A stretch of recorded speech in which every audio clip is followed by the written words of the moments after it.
ரா என்ற அன்பர் பகவானைக் கேட்டார்.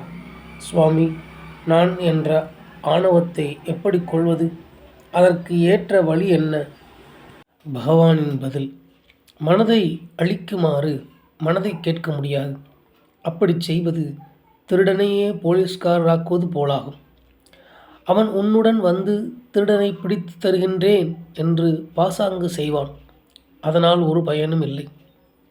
ஆகையால் நீ உனது நாட்டத்தை உள்முகமாக்க வேண்டும். நான் என்ற எண்ணம் எங்கிருந்து உதிக்கின்றதென்று உள்முகமாக ஆராய்ந்தால் மனமென ஒன்று இல்லை என்பதை அறியலாம். என்றாலும் மனதின் உதவி கொண்டே மனதை அழிக்க வேண்டியிருக்கிறது.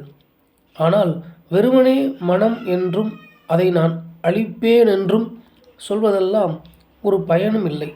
மனம் எங்கிருந்து எழுகிறதென்று அதன் மூலத்தைத் தேட வேண்டும். மனம் வெளியில் செயல்படும்போது, அதாவது பகிர்முகமாகும்போது, எண்ணங்களும் பொருள்களும் உதிக்கின்றன.